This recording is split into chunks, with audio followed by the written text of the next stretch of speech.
The idea of let's make Africa green again mean to fertile, so food and trees and plant can grow, and that way the people can help themselves, you know. The way the beat is dropping,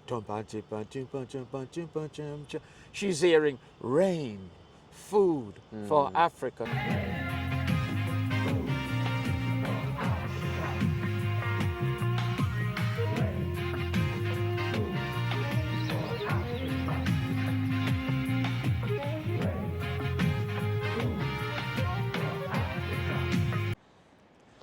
Hello, I'm in sort of northeast London, walking towards Hoxton, and I'm on my way to meet a very special man, a member of reggae royalty, a Hackney legend, a member of the reggae band, the Blackstones, and quite an inspiring individual, Leon Leiffer.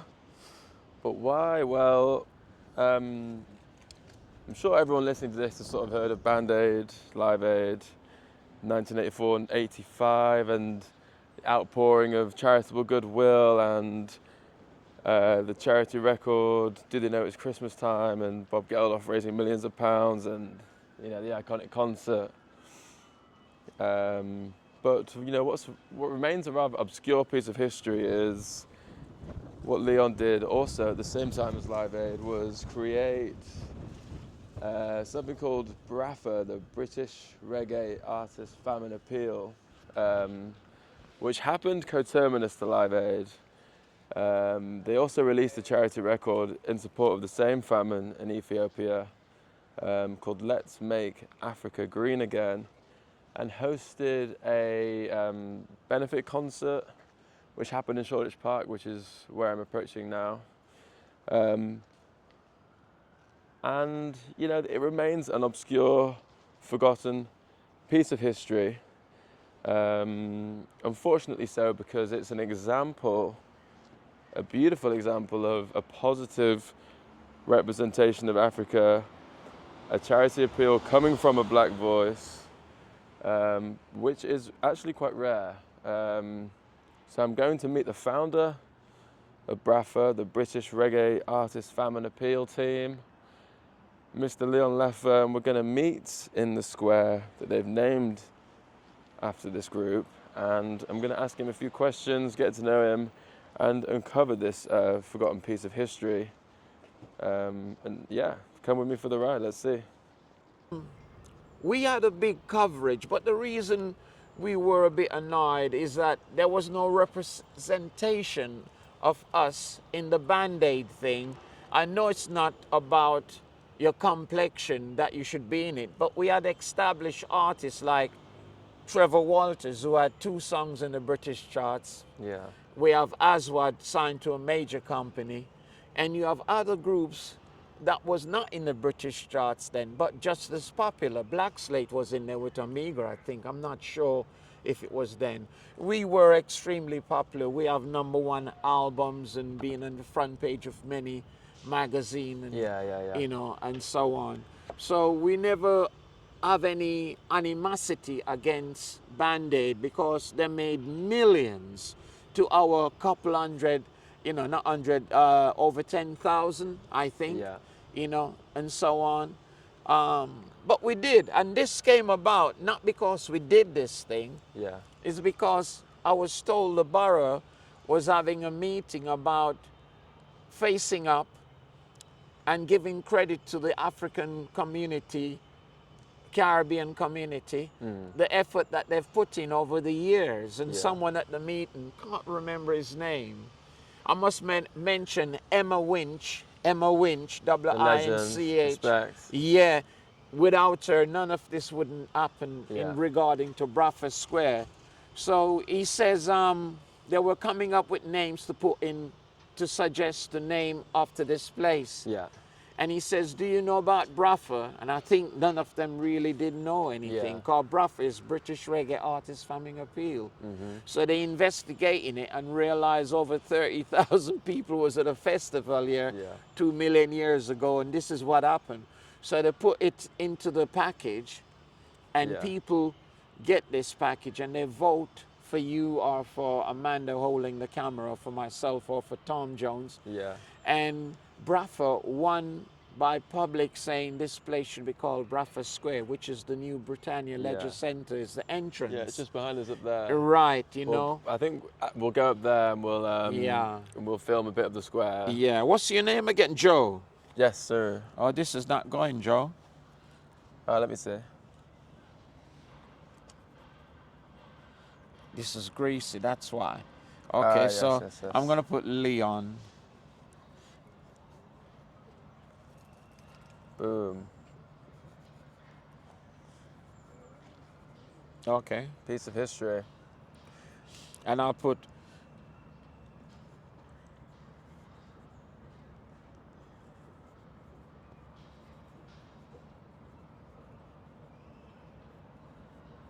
Amazing. Is that all right? I'm going to Yes, put Nuff. Respect. Yeah, and before we talk more about the remembering, I think it's really important to highlight that. Wow, look at that. Yeah, probably spoil up the cover. That's beautiful. That's special. Thank you so much. Respect. Yeah. Yeah. I think it's important to underline the fact that, you know, this is such a positive representation of Africa, and, you know, compared to sort of the bleakness of the Band-Aid song, you know, as you said, they raised 100 million, so you got to give it to them in that regard. But, you know, the imagery of that song is very bleak and very dehumanizing, and, you know, you present Africa as a place of joy and fertility and hope, renewal and, you know, joyfulness. But I think that song did quite a lot of violence in its representation. So to me, the this lyrics record, are down to hurt, man. You know, and there's so much I'm speaking about now, but I know there's loads more that's not in the curriculum at the moment. Maybe when I'm going, I'll say, oh, I forgot this. but we can keep it rolling. And You know what I mean? But before we leave here, what about the concert itself? It happened literally right here? yeah, and round, it was a massive tent like what they use in the circus. Over 10,000 people. More than that, about 30. The road was 30,000. cramped. You 26th know, of and May, you know, 18. on that day, a lot of people who didn't know the seriousness of this was jumping over the fence like this, not paying to come in. But we couldn't control that, you know. But Jean Ronda did fantastic, you know. Courtney Carr, Russell Roy, Raymond Dengarembizi, Faye Addison. They were the coordinator, Russell Roy. I was the, what do you call it, the CEO? You know? In 2021, the council decided to name a public space after what Leon did. It was called BRAFA Square, located outside Britannia Leisure Centre on the border of Shoreditch Park in Hoxton. This was a nod to Hackney's rich African and Caribbean history, but to Leon, it meant everything. When I first met Leon, he was already talking to the receptionist at the leisure centre, telling her to go have a look at the square outside. It was at this moment I realised this video would be much more than just a factual retelling of history. This was about legacy and the importance of being remembered. This was about a man getting his flowers after 50 years of being a musician and 40 years after the event in question. This was about the feeling of joy and pride Leon experienced after being celebrated and remembered by his local community. The satisfaction of being acknowledged and the power of recognition. Leon and other BRAFA members were featured on an episode of Antiques Roadshow. The valuator deemed the collection of BRAFA memorabilia a priceless piece of social history. Leon delighted in telling me about memories of this day. After the interview was over, we sat in the cafe opposite the square, drinking tea.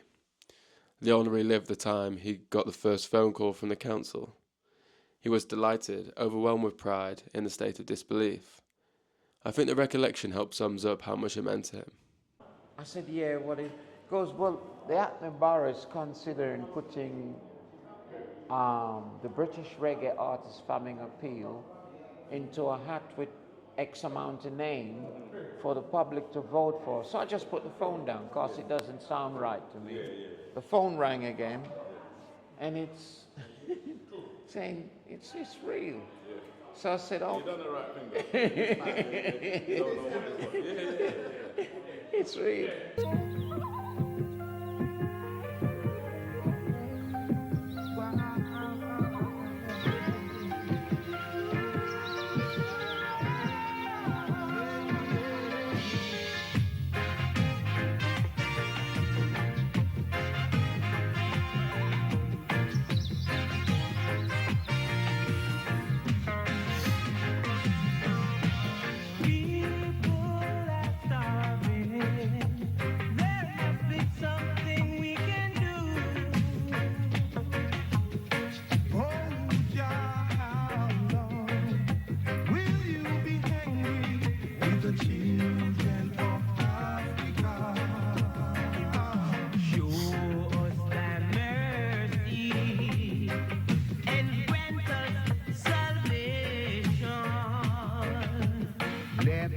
heavens rejoice.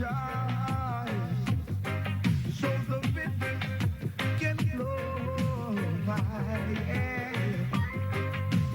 Let's make Africa great again. We can do it if we try. Let's make Africa great again.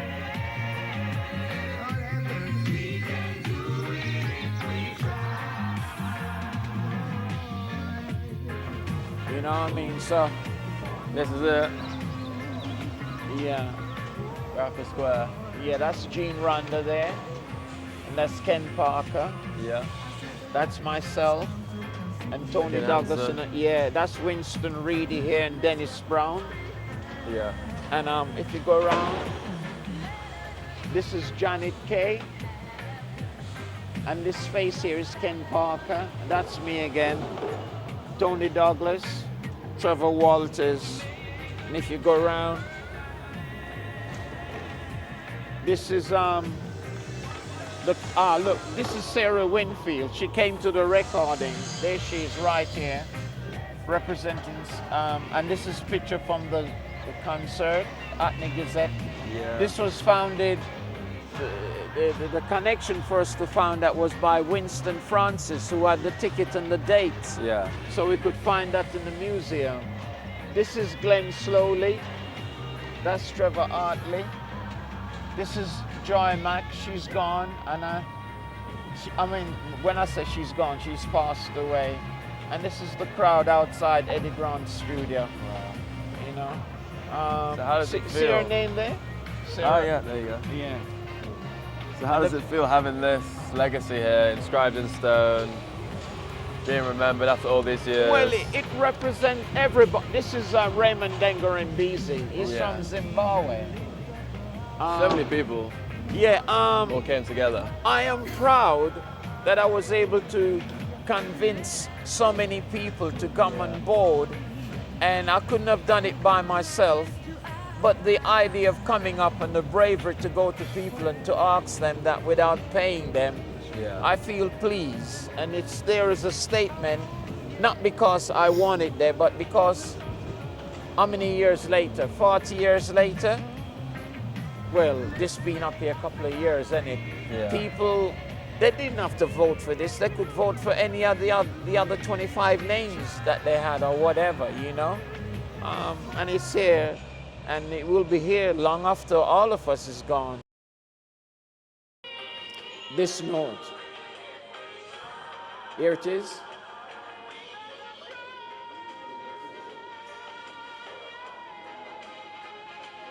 So good. Yeah. It's beautiful. That's, yeah, I'm gonna cut. Respect. I'm gonna cut it, yeah? Yeah, sir.